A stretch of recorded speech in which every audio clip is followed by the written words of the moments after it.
We're excited to bring you another webinar, and this time we wanted to touch base on a topic that has become very prevalent over the last couple of years. And I know that there's a lot of information out there, and sometimes it's hard to know what information is valuable to you and how to apply that. So we wanted to talk about GLPs and helping you understand if the medication is the only option for you, but also be able to expand on all the other benefits that GLPs have and the lifestyle strategies to support either taking a GLP or supporting your GLPs naturally in your body.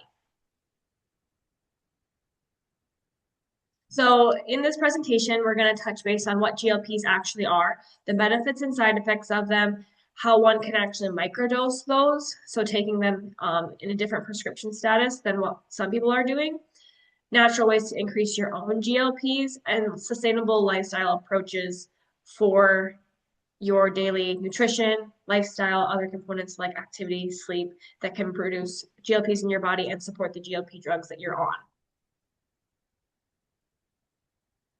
So GLPs are glucagon-like peptides, and they certainly exploded in the 2020s with a main focus on diabetes and metabolic health. But there's a lot of research showing that they have other benefits in regards to reducing inflammation, brain health and cognition, pain. So there's other benefits beyond just helping with weight loss.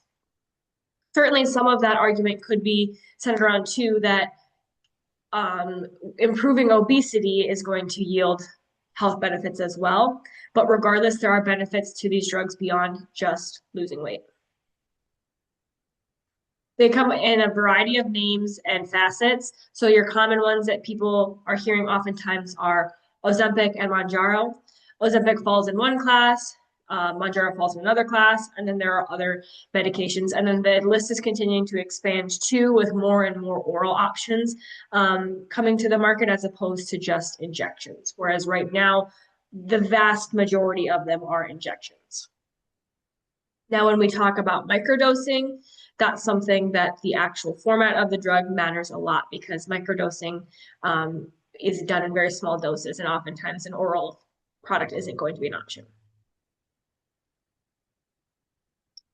These drugs work by mimicking our body's own GLPs. So they work by enhancing our insulin secretion. So our body is going to increase producing more insulin, which is going to help regulate our blood sugar, which it's going to help lower that. It's going to make digestion happen slower. So food's going to stay in our bellies and in our intestines a little bit longer, meaning we're going to be more satisfied and it's going to take longer to move through. So that's going to keep our blood sugar more stable as well. And then it's going to decrease our appetite and increase the signals to our brain that tell us we're full. So all in all, it's going to decrease how much we're eating from several mechanisms. And like I mentioned, there's a lot of benefits beyond just the improved weight management. There's cardiovascular protection, so it's protecting our heart against heart attack and stroke. It's protecting our kidneys, improving our brain health and protecting us from Alzheimer's, which certainly is an epidemic as well, our liver, inflammation. And then a big one that people do comments on as well already, which ties into the weight loss, is the food chatter or the food noise. It has significant improvements with reducing that voice in our head that's talking to us a lot about food, eating food, the guilt we feel around food. And that can be a very big proponent of why people choose to go on GLPs and stay on them. So these are amazing drugs, which you can see the benefits are vast with the drugs. We'll touch more about some of those benefits, but they're certainly a great tool to have. We consider them a bridge from where you're at today to where you want to be.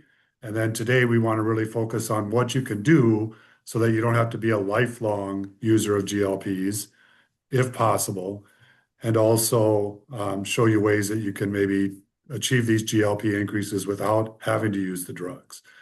They're for many people, but they're not for everybody. And we'll touch on that as we go through the presentation more. So this just kind of highlights some of the effects people may see from the medications. The biggest ones, of course, being that craving those cravings and the hunger decrease. And that's because of the slowing of the emptying, so it stays in our bellies longer, the appetite control with the communication to our brain, and just the desire of foods kind of shifting and changing a little bit away from those foods that maybe are higher in fats and higher in sugar, which generally are going to be higher in more calories as well. So if we're craving those foods, we're probably consuming more calories, and that's making it harder to lose weight.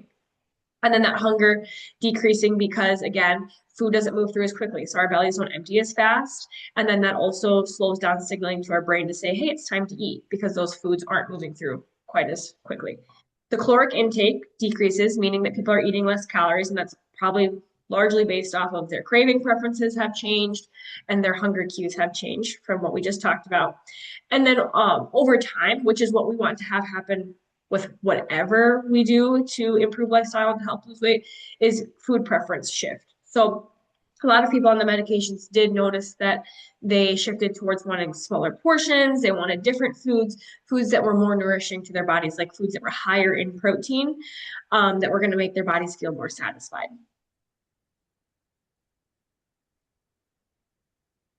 So when we look at any medication, we want to look at the side effects, and these are certainly something that people have been dealing with. And, more of the concerns, not necessarily side effects as we go through here, is the fact that it can remove your joy of food. And certainly food is a big part of our lives and our social life and all those things. So we really want to watch that.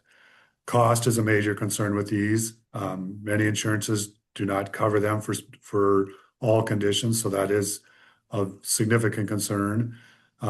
We have certainly the risk of excessive weight loss or muscle loss, and we have to control that and watch that. Again, a big thing is after stopping them, that's why we're going to talk about lifestyle, is you're just going to gain the weight back. And if you lost any muscle during the weight loss, you're just not going to get put muscle on, you're going to put fat on. Digestive complaints are also a major concern with these drugs, and over 50% discontinue this medication within 12 weeks. So there's various reasons for that we just went over. And then more serious complications are acute kidney injury or cardiac complications. So here's just kind of a graph that goes through the number of people that had, or the percentage of people that had side effects from them. And you can see here that 23% of people is the number that did not have any side effects.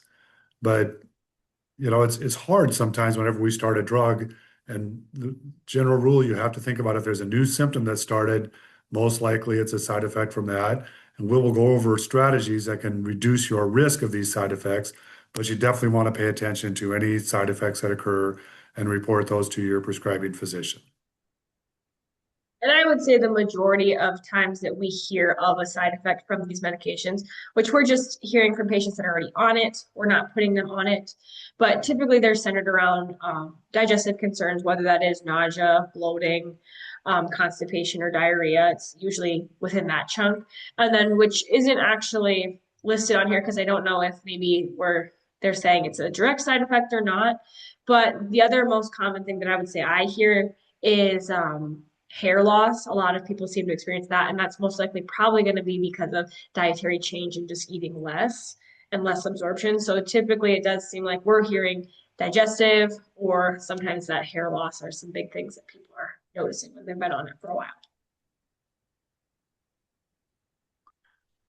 So one of the big concerns is nutrient depletion whenever you're just eating less or making different choices in there. And these are things that we definitely want to keep an eye on.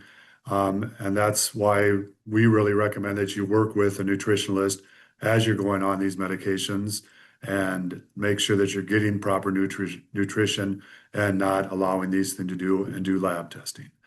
But you can see that vitamin D is a common deficiency, iron status is common, calcium and B vitamins are also very low with people that get on these GLPs. So we want to be monitoring that and keeping an eye on that.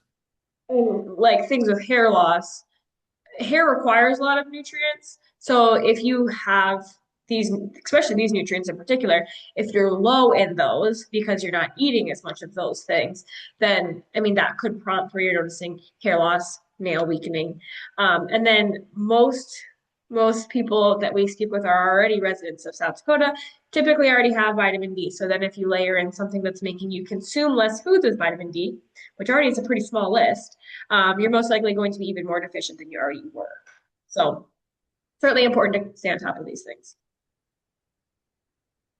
So when we look at the side effects and what we can do to reduce the common side effects, and this is a long list here, but I first want to go back to the side effects. Whenever you start taking something, you don't want to think, oh, I'm going to have side effects, because then you get the mental picture in there too.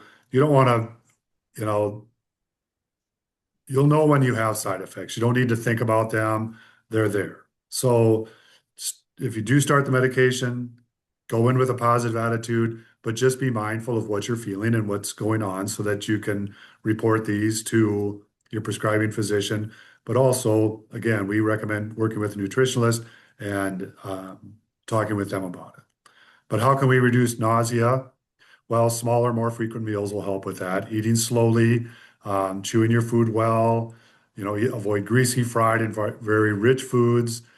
Things you can add would be ginger tea, peppermint tea, or ginger candies. Acupressure wristbands that are sold for motion sickness may help. And if it's severe, again, talk to your prescribing physician. Constipation can also be a problem. Increase your water, increase your fiber-rich foods. Magnesium citrate is a fantastic thing you can do with that. Certainly, there's over-the-counter options you can do, but stay physically active and movement will help your digestive system. Diarrhea, again, avoid high fat and spicy foods and stay hydrated and use electrolytes. Heartburn, avoid eating close to bedtime, elevate the head of your bed, avoid food triggers such as spicy, acidic, and fatty foods. Again, chew your food well, eat in a relaxed manner. Those things will help reduce some of these side effects. So this is a graph that looks at the number of people that discontinued the GLPs. And you can see that patients without diabetes, there was a pretty significant increase in the number of people that did stop using the medication, up to 80% at some point. People with type 2 diabetes, it was less, but still a significant number of people are stopping these medications for, again, various reasons.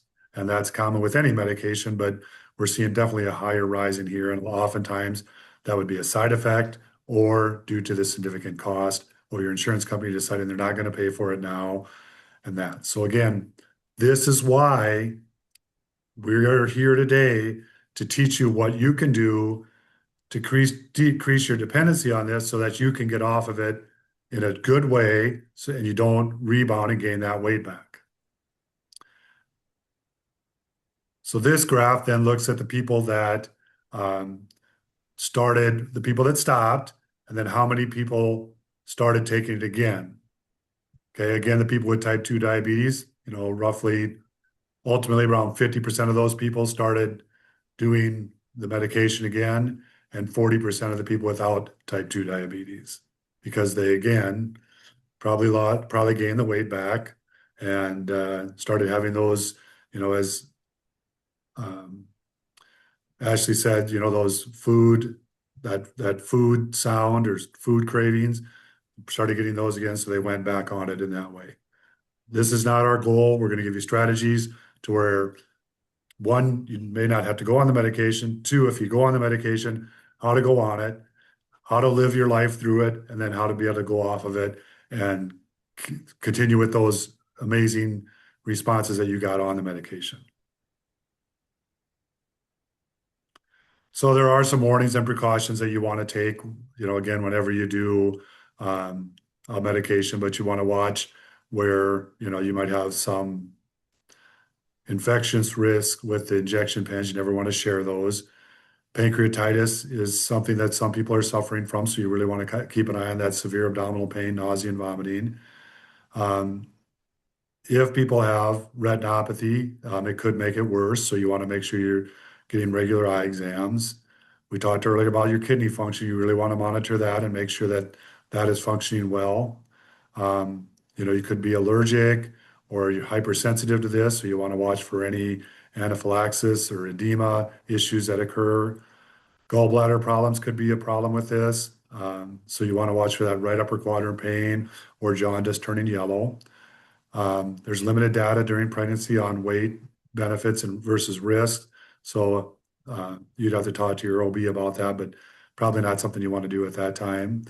And then hypoglycemia. You're especially if you're doing insulin or medications to help lower that, you might have to adjust those because of the medication. So that's something you're going to want to continually monitor as you're on this. So when we talk about microdosing, so what microdosing means basically is starting at smaller doses and then slowly increase it. So one, you can reduce the risk of side effects such as nausea, reflux, constipation, and fatigue, or any of those things. Um, so it increases our tolerability to be able to tolerate those things. It's easier with compliance. People are more compliant when they do the microdosing because of the fewer side effects. Your body has a better chance to adapt to it. So the glucose and appetite adjustment will be smoother and not something really quick that it's hard to adjust to. A good deal is that it might require less medication over time, which means there's a lower effective dose, thus costing less money. This is ideal for people that are hormone sensitive, such as people going through perimenopause, menopause, that have PCOS or postpartum problems. Um, Teen obesity is certainly a problem today, and the FDA has approved these medications for children over 12, and microdosing is often well tolerated by them. And then often people do microdosing and stay with that microdose because of the benefits beyond the weight loss, such as Alzheimer's reduction, um, inflammation reduction, those benefits that we talked about earlier. People choose just to do some small microdosing all the time with that. And so when you're on GLP drugs, it actually does suppress your body's own GLPs. So we have GLPs in our body, and the medications suppress the production of our own because we have an influx of those coming in. So it kind of tells our body, you have enough, you don't need to produce them. So a complication sometimes of coming off of the medications when you have reached your goal or for other reasons you maybe have decided to stop them is that your body is not producing those currently. And it should start producing them again, but it might take longer, it might be slower, maybe it's not as productive when it produces those.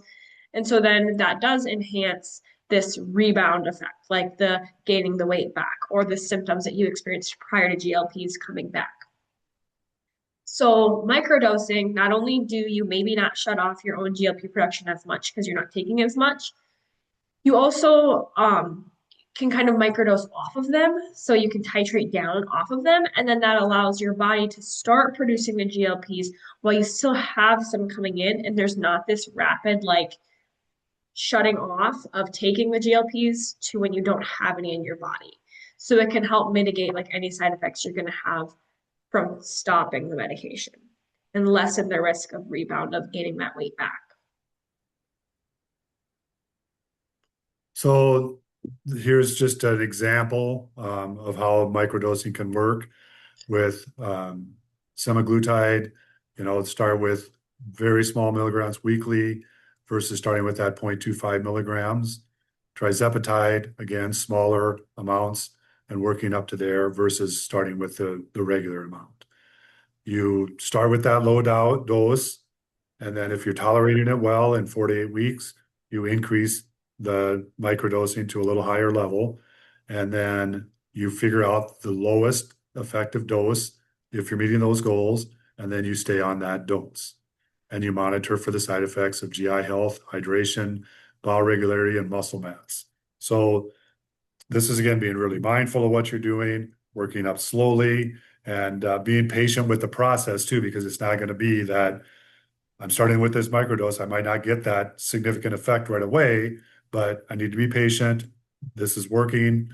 I may be able to start with a smaller dose and stop at a smaller dose and still have that positive effect, saving you money, reducing the risk of side effects, and also being able to get you off of it easier.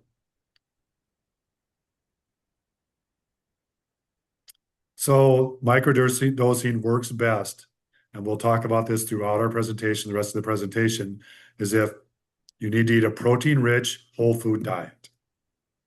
Okay, we'll touch on that protein-rich throughout again the presentation, but you want to eat about 1 gram of protein per pound of body weight of your ideal body weight. So that's usually more protein than we're eating today. Whole food diet, you know, our general saying with that is eat foods that God made and not that man made. Regular exercise, especially focusing on that resistance exercise because we want to keep building muscle. Muscle builds our basal metabolic rate. We burn more calories, we can have more calories. We got to build that muscle. And then we also want to do aerobic exercise. The best way to lose weight is through resistance training. Adequate hydration is super important. So drink plenty of water and make sure you're getting plenty of fiber in your diet and possibly supplementing, which we'll talk about later. Good sleep, 7 to 9 hours a night if you're, over 18 to 21. We have to reduce our stress and work on our relaxation techniques. These are super important for weight loss. And then we want to make sure we have a good, strong electrolyte balance with sodium, potassium, magnesium. And we recommend doing an electrolyte drink to help you through this process. And we recommend it really for everybody. I think the important thing too is that it's, lifestyle synergy. So you can do the GLPs, but you have, whether you're microdosing or not, you have to do these things as well. Or, I mean, to be harsh, coming off of the medications, you are going to have a rebound because if you do nothing beyond just take the medications, you're not going to have success off of them. So you have to do these things in combination with taking the medication, no matter how you're taking the medication. So up to this point, we've kind of highlighted just what the medications are, the names of them, how they work, and some different strategies with taking them. So we're going to invite you back to come listen to our next webinar to go through the nutrition and lifestyle, all of the lifestyle strategies while you're on a GLP, and then the things we can do if you're not on a GLP to still produce those GLPs in our body to promote more of them, and then some supplementation, the options that may work for you as well if you either one, don't want to take a GLP, or two, you want supplementation to do in addition to your GLP medication. So if you have any questions, right now over the GLPs, just contact our office and we can help you with some of those questions. Talk to your primary provider, but we just highly encourage you not to make this a pill or injection only thing. It has to be lifestyle. So we look forward to seeing you in our next webinar.